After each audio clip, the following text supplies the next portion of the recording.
So I'm just here with, I'm not sure, sir, if you're an out client. I don't know if there's such a word. Or are you not in the hospital? Are you, what's that? I'm an outpatient. Okay, I'm just here with an outpatient, a very kind I'm going to call you an out client.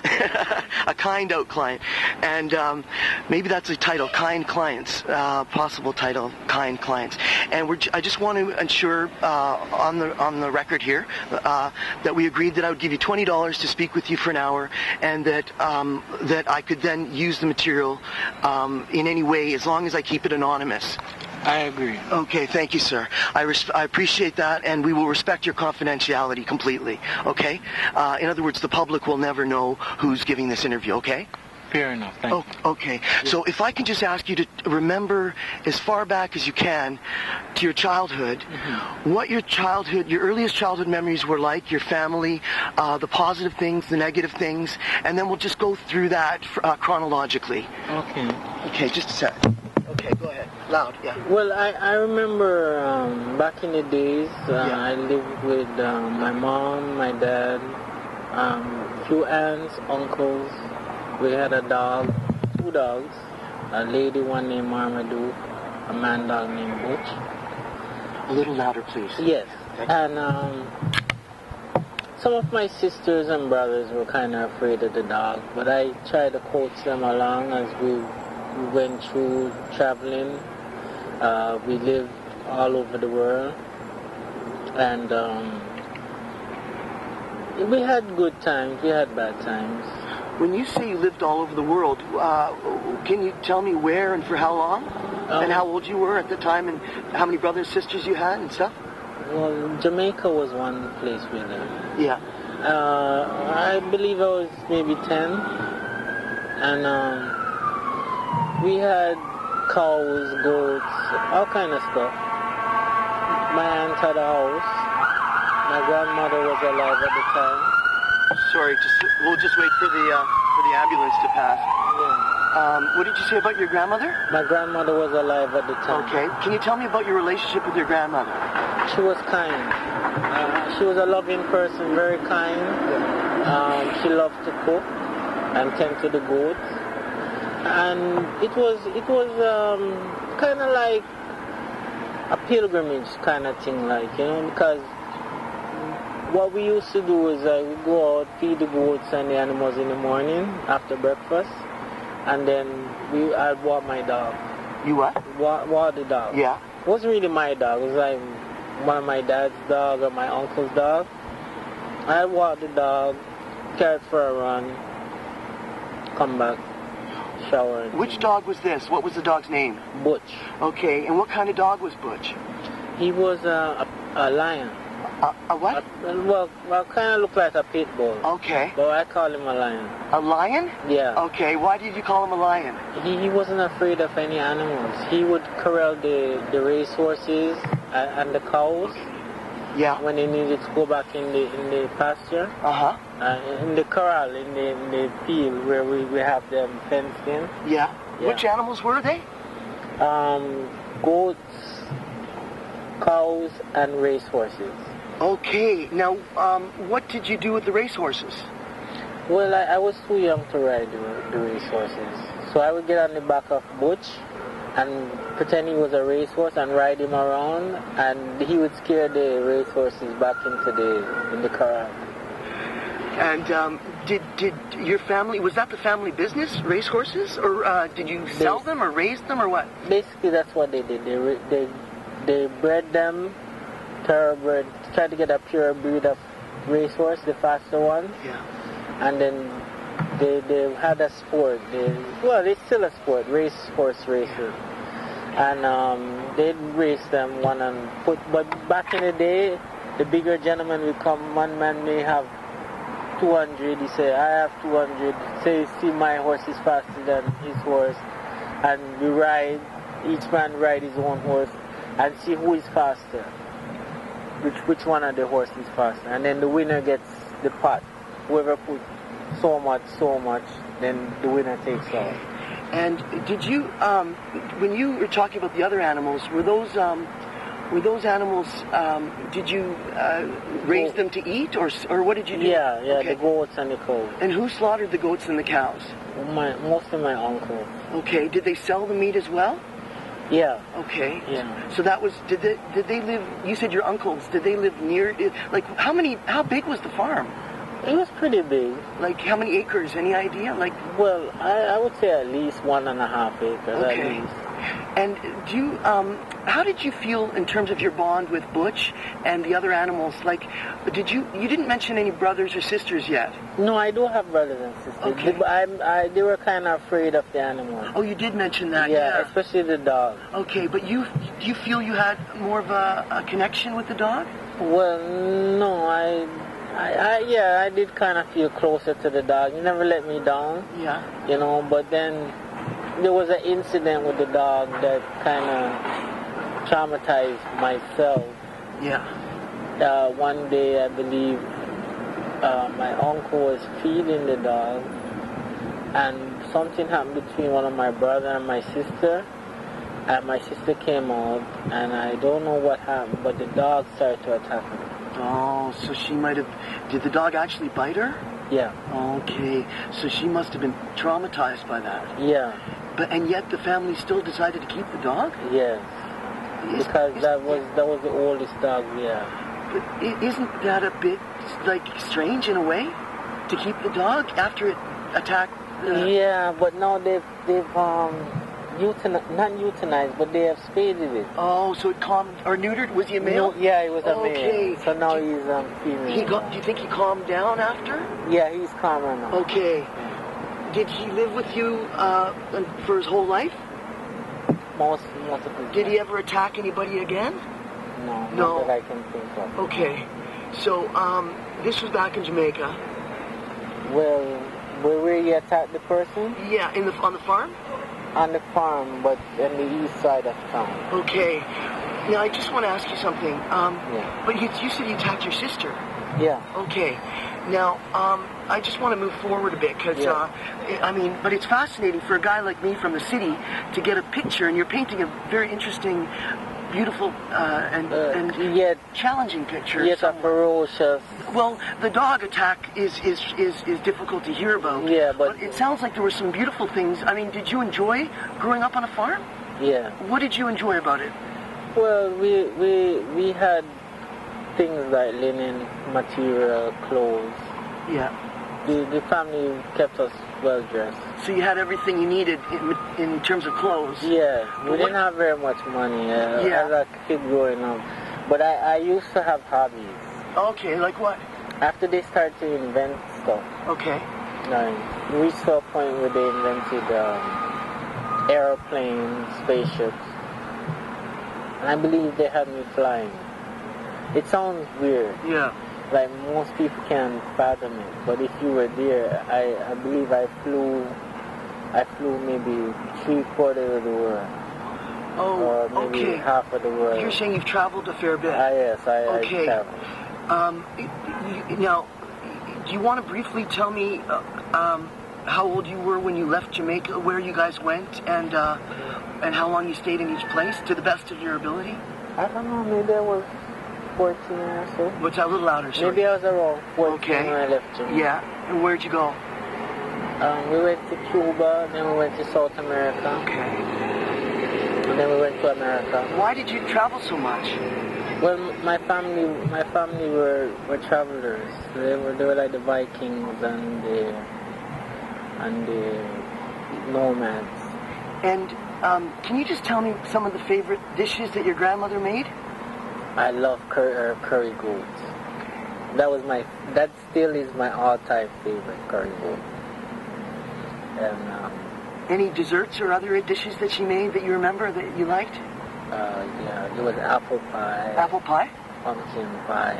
Pumpkin pie, yeah. Yeah. A little louder, sorry. Yes. Yeah. Apple pie, pumpkin pie, and there was orange marmalade. Okay. I love that. Oh, wow. Can you tell me, please, when you first had contact with the psychiatric system?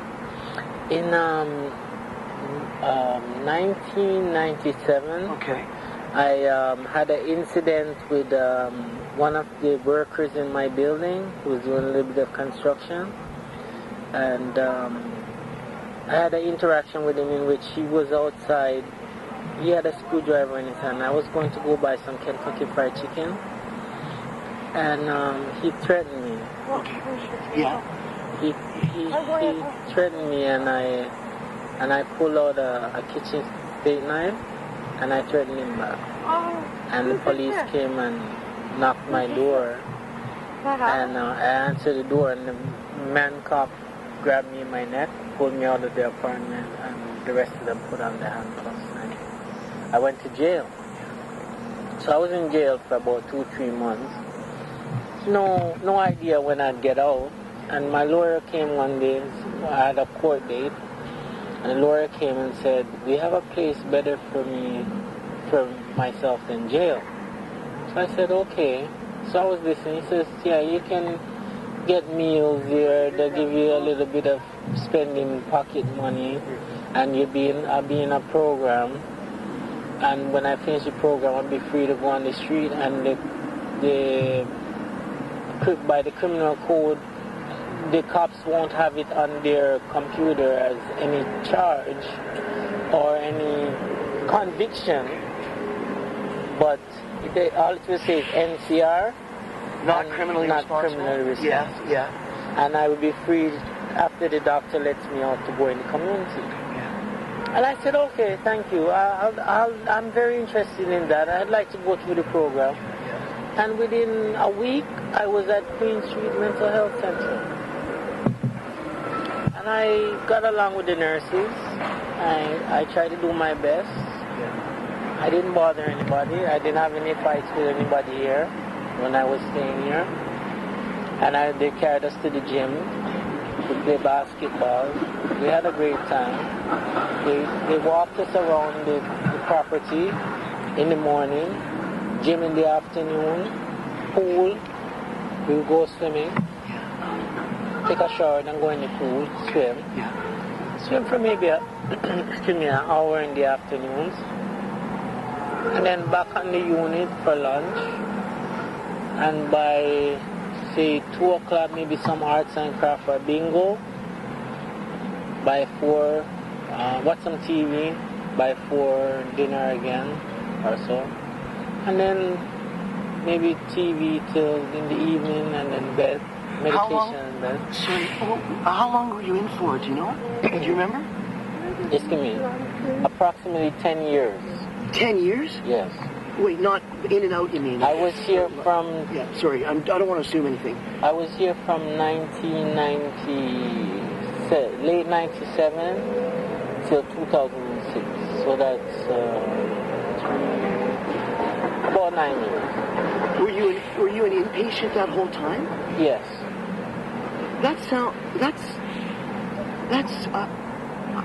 I haven't met, I don't think there are many people around here who've been in this place that long. Well, maybe not here, but there was one gentleman named Eustace Rocket. Yeah, we're going to strike that name though, but tell me about sorry, it. Yeah, sorry. that's okay, we'll strike that name, okay. But just tell me about him. Oh, well, when I first came here, he was one of the first people that talked to me. Okay. And I considered him a friend. Yeah. And he told me he was already here for 8 years. But my scenario and his scenario are two different situations. Yeah, how are they different? Well, he does his thing differently than I did. I listened to the doctors. The only thing I didn't like, they had me on pills, and I thought the pill was helping me, and then they said they had to switch me to the needle. And I was a little bit scared of taking the needle because I thought it would hurt. Yeah. And then afterward, I consented to taking the needle, and it didn't hurt as much as I thought. And it actually does help me. What's that? Say that again? It actually does help me. The needle? The needle, yeah. And you got used to it? Yes, and afterward they said I was stable enough to let me find a place in the community. It sounds like you're a real survivor. Yeah, I take things one step at a time. Yeah. I like to be practical. Well, you sound very calm and level-headed and very intelligent to me. Thank you. When you, I'm just asking you theoretically, had you decided not to come into the hospital from jail, how long do you think you would have served in jail for? What did they charge you with? And were you found guilty, or would they have found? Did your lawyer do like a plea bargain thing or something? Well, it was assault police. First, it was threatening bodily harm. Can you give her a light, please? With intent to cause damage and damage to property. And it would have been up to the judge how much time I would have had in jail. But the case itself was taking a long time to be tried. You know, so I was doing what they call dead time in jail, waiting for my trial. So basically, sorry, we need to just, if you could just be quiet, okay? Thank you. So basically, it would have taken longer than I thought. Just waiting for the trial. If you want to stay here, you need to be quiet, okay? So I could have been in up to a year just waiting for trial. Okay, what's that? I could have been in jail up to a year just waiting for my trial. Okay, waiting, So I decided, instead of doing my time before even being convicted, I might as well opt for the option of coming to the hospital. Okay, I want to challenge you, okay? Because I don't know a thing about your case at all. Okay. Except what I'm saying, from what I understand, when you're doing dead time, you can get 2 or 3 for 1. Yeah, okay, 2 or 3 days. So if you would have been found, do you think you would have been found guilty, or did your lawyer want to fight it? Well, the last charge was assault police. And assault police with a weapon ×2. Oh, I thought it was a neighbor or something like that. No, it was a worker in the building. But when the police come, they make it worse. Whether or not you assault them or not, once you kind of, oh, come on, I don't really want to go to jail, that is automatic assault police. Right? So you don't have to physically do anything. That is an automatic assault police. So right from there, you can't be that charge. It's my word against the police. So I had to give up the whole case, and even though I had documents to prove that I wasn't lying, I had my rent receipts and everything showed that I was paying rent at the place I was living. Did they say you weren't paying rent? No, just to prove that there was some work being done in the building. Okay, yes. I had papers, documents to prove that. But it was still your word against his. Yeah. Okay. Yeah. Just take me back, if you could, with this construction. What led you to tell me exactly what happened leading up to it, and then what happened? Okay. Well, I was in my apartment one morning. Yeah. And 2 gentlemen came in with a key. So they came in, they were fixing something, and I stayed in my room. When they left, they pushed a work order through the mail slot in my door to show that they were there. It said they were there for an hour and some odd minutes. They fixed something on my intercom and my fire alarm, because the intercom and the fire alarm worked through one speaker system. And it would cost $200 out of my pocket to pay for it, which is unusual because I had no notice of repair. They gave me no paper saying they were going to enter my apartment or anything. Legally, they have to give a certain amount of notice, I think. Yes, but this time they did. Okay, gotcha, okay.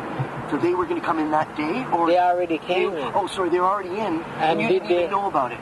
No, I knew they were in there, but I didn't know they were coming to fix anything. Okay. I heard when they came in. Okay, gotcha. So because I figured these are the workmen and they had a key, I'm not going to get involved. Right, just let them do it, even though your rights were being violated. Yeah, I was just like, I'll just stay in my room. I won't bother. Right, okay.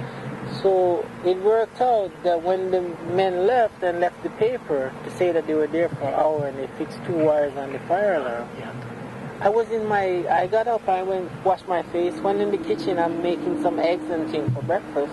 I can hear somebody loudly, it's not my imagination, somebody was shouting, I'll chop off your head, I'll chop off your head. I said, I didn't know what that was about, so I stayed in my kitchen, so I'm reading the paper that they left. So about lunchtime, I said, I'm going to go by Kentucky.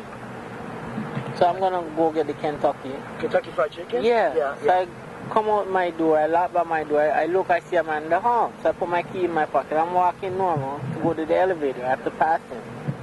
So when I reach arm length of the man, he starts swinging a screwdriver at me. So I blocked it and I pulled my knife. Because I just walked with a knife that day because I heard somebody in the hallway shouting. Okay. So you were a little anxious and you wanted to feel safe. Yeah, that's why I walked with a knife. To protect yourself? For self-protection. Yeah. It was nothing to do with hurting anybody. So I pulled a knife. I said, well, you do that again, you get 2 out of this. So he said, he didn't say anything. He turned around and he ran. I didn't run after. I didn't see where he disappeared to. So I'm like, where did he go? I knew he was a worker, so I was like, whatever. So I go and go out to buy the Kentucky, and I come back. By the time I come in the door and go in my apartment, the cops are already there. Okay, yeah. Right? Yeah. And I go inside. They were downstairs, but I went in the apartment, went upstairs, went in my apartment, and locked by my door. About 2 minutes later, knock on my door. Hello? Metropolitan Police. So I'm like, okay, well, maybe I can trust these guys considering that there's a maniac in the building. So I open my door, and one of the officers said, you're under arrest, and grabbed me in my neck, pulled me out of my apartment. The other 2 wrestled my arms and put on the handcuffs. So there were three police officers? 4 of them, but 4. one of them didn't get involved. And they he was didn't the one that drove me to the station. Okay, and they didn't ask any questions? No. What did they say you were under arrest for? Assault. Yeah. The man in the hallway, threatening bodily harm to him, assault police ×2. Okay. I have to ask you, how old were you? You said it was, what year was this? This was 1997. And roughly how old were you in 97? Well, I'm 42 now. So 10, 42. I was about 29 years old. Okay. 29 years old. Had you ever had any previous in previous interactions with the police or any other history of violence? Yes, I did. You did? Yes, I did. Can you tell me briefly about that? Well, I was at a party in Dixie and Dundas. Okay. That's the very first incident prior to the one that I just mentioned. And I went to the party. I couldn't get in because I had no money, but I had on a $1,000 gold chain. $700 gold chain with $300 pendant on it, a lionhead pendant. So somebody said, one of my friends said, let me see the chain. Yeah. So I took it off and let them see it. Yeah. And buddy started walking on. I'm like, here, don't go nowhere with it. I want by my chain. So he says, 1 second, I'm just going to give this guy the food that I bought, and I'll be right back. So I'm walking out with him. He jumps in a car, and the car takes off. I start running after the car. I just want by my chain. So I caught them at the light, but I didn't break the window or nothing. And I turned around and look, there's a police car parked in the parking lot. So I think maybe I might get by my chain. Maybe the police will help me. Instead, this is in Mississauga. Instead, I'm walking back. The police come driving about 60 miles an hour, screech his tire, and I almost bounced my foot. I'm like, he got out. I'm like, well, Yum, were you going to run me over or what? And maybe it was just my attitude that I gave him. Maybe I should have said, are you here to help? You know? But because the way he drive up to me, I think he was going to run me over. So I said, are you going to run me over or what? My bad choice of words. But honest, that's how you felt. Yeah. Yeah. So he takes out his bat and stick and swings it at me. I blocked it. I managed to get it away from him. But I'm afraid this man's going to shoot me now. So I give him back his stick. Then the other police officer rushed from behind and punched that police officer in his jaw. So I'm thinking I might have a chance here to get away from this guy, because this guy is going to kill me or something. They wanted the car, right? So then the one that drove up at first, he started to come at me again. I went down on my knee, and I don't know why I did that. Just to show him that I'm not aggressive. Yeah. And he came at me, sit on my stomach, and choked me. Choked me till I passed out. You know? I passed out, and then on the very last breath, and then he took his hands off me, and then I started to breathe again. And then I came back to, and They handcuffed me and put me in the police car. And my uncle, my dad bailed me. And what was the charge? Assault police. It was assault police and something or another. I think it was assault police and something to do with bodily harm or something like that. Did you serve time for that? No. No? I went to court with my dad and my mom and my aunt and my uncle. And when I got there, my lawyer plea bargained with the Crown, and they said if I plead, I walk from the courthouse right away. How long did you serve? Did you serve dead time or no? Nothing. So just one night in jail. So they had no charges that could stick on those charges? No, because there was witnesses. There was 500 people outside that watched the police stone. And did your lawyer said if you go ahead with this, we're going to bring all these witnesses? Yeah, basically that's what happened. For once, somebody was on my side. It sounds like many people were on your side. Yeah, because it was my dad called up this girl, and she was telling him what she's seen, and he called up somebody else, and he told him what he's seen too. So he could be even called as a witness, a third party witness. Yes. So you had the support of your parents. Yeah. I just want to go back, if we could briefly, to the other charge where you were then decided to come to CAMH. Yeah. If you would have pled guilty, do you know how many years you would have done in jail? Maybe for something like that. Maybe at the most, maybe a year. Maybe a year and a half top. So it seems to me you could have done a much shorter period of time in jail instead of all these years in a hospital. Yeah, but I didn't mind the hospital. It was a learning experience. Okay, but I minded at first. Yeah. I was like, I want to go back to court, just do my thing and get a retrial and get out of the system. Yeah. I don't even want it on my record at all.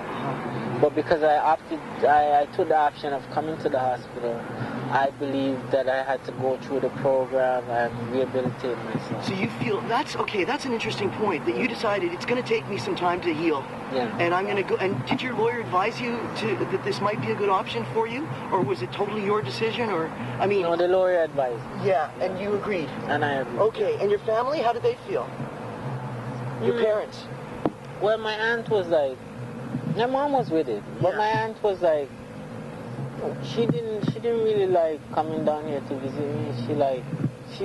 She liked me as a person. That's why she even made the effort to come and visit, because that's just the person I am. Yeah. So she would visit me and bring me things, a little bit of money and things like that. Yeah. And clothes and stuff. What about your parents? Yeah, that's what they did. Oh, I'm sorry. I thought you mentioned your aunt. Yeah, my mom. She'd bring me food and stuff like that. So they brought, what kind of food did she bring? All kind of things. Pop, chips, cookies. Any homemade stuff? Oh, yeah. She'd bring me home. Like what? Curry chicken, things like that. And whatever happened to that gold chain? Did you ever get it back? Yeah, there was a deal with my dad. What happened? Yeah, tell me. He had insurance. Okay. So he got it back. So you got the insurance money for it, but you never got the chain back? Oh, no, not that exact one. But I did get back some gold. Yeah. So that was, okay. And in terms of yourself, how many years you spent here? How many? 9 years. If you could just tell me briefly about the program that you were on during those 9 years. Yeah, I was on forensic and mental health. Okay, yeah. And I had a lot of workers. The head lady there was Lynn Merrick. Okay, we're going to cut that name out. Oh, okay. Okay, sorry, but you can say the unit, yeah. Oh, yeah, I think that's unit okay. 1. Okay. I was on unit 1, 2. Or just, you don't even have to say the number, just the forensic mental health. Okay, yeah. And if you could tell us about the program that you were on. It was very interesting. At first, I was a little bit, not scared, but I was a little bit cautious of how I spoke with the people there. Yeah. And I got along with most everybody there. What kind of groups did they have? Stuff like drug abuse, relapse prevention, anger management, things like that. Did they give you a diagnosis? Yes. Can you tell us what it is, or what it was? Antisocial behavior and schizophrenia. And can you tell us what kind of, you mentioned a needle, what kind of medication were you on when you first came here?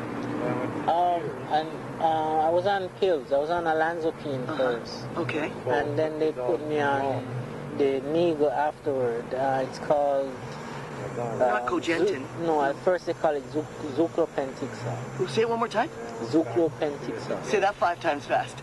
Zuclopentixol. How many shots of that did you get over the years? Any idea? Quite a few. I have no idea, but it was like once every 2 weeks. And you felt it worked. Can I ask if you're still on something? Yes, now? I'm still on it.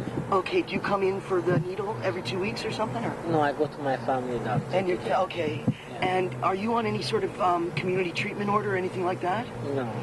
What's your living situation? Well, I've kind of dropped back in status with the living situation. I was living at a bachelor apartment. Yeah. And I kind of give it up. And now I'm kind of homeless.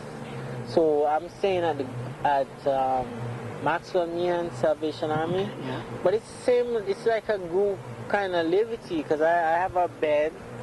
There's 3 other people in the room. They have 3 other beds. And I have my own little locker.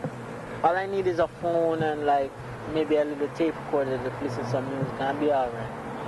And they feed us and How long have you been homeless? Roughly? 2 weeks now. 2 weeks? Yeah. And I think you mentioned off the tape that you have a worker? Yes, I have a worker. And what's the plan? The plan is to get me some money, my social worker.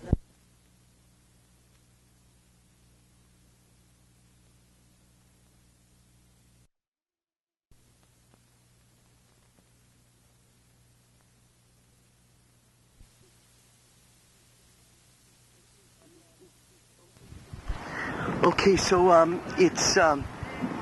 we're just speaking with the very kind client, client or outpatient, however you describe yourself, and we're just continuing from where we left off, but I can't remember exactly where we did leave off. No.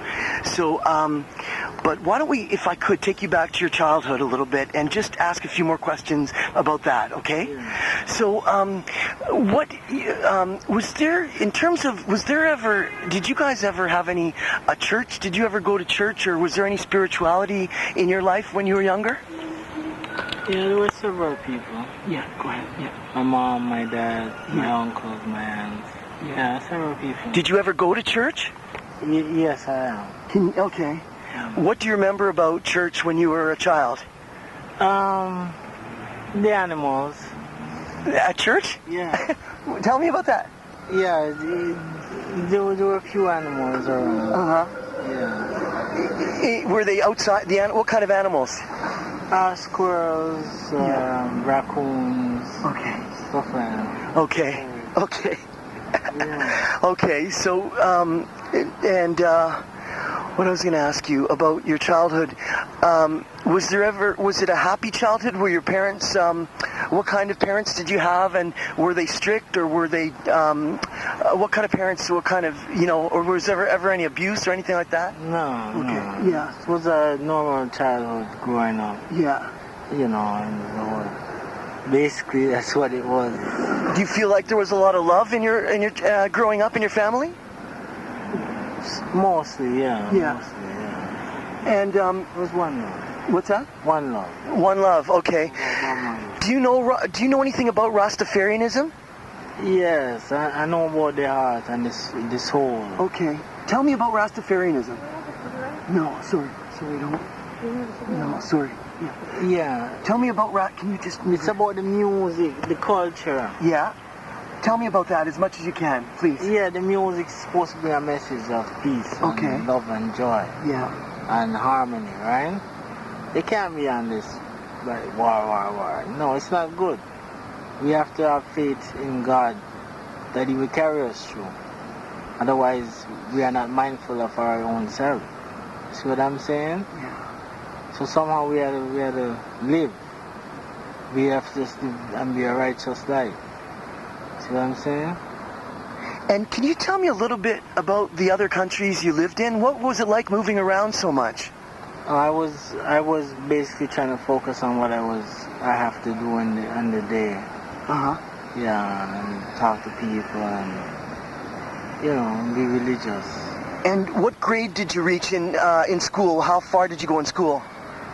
I went to grade 10, and then I went to a little college, Sheridan College, and then life got good. Life got good? Yeah. What do you mean? It got better. Okay. Yeah. What did you study at Sheridan? Computers. Okay. Yeah. And when you say life got good, what do you mean by that? You're supposed to have money. Okay. Yeah. Were you able to get a job in the computer field? Yeah, I think so, at least once. Yeah. And then what happened? How did you make money? Well, they paid me weekly when I was working. Okay. Yeah. And it sounds like it was 1996? Yeah, it was one of those years. Okay, 1996, something happened. That's when you had the first incident with the police? Well, no, it was at the fire station. At the fire station? Yeah. What happened? Somebody burned down. Yeah. Okay. 1986. Okay. Yeah. So there was an incident at the fire station. Okay. Yeah. Okay, maybe we'll just take a little break, okay? Okay. You want to take a break?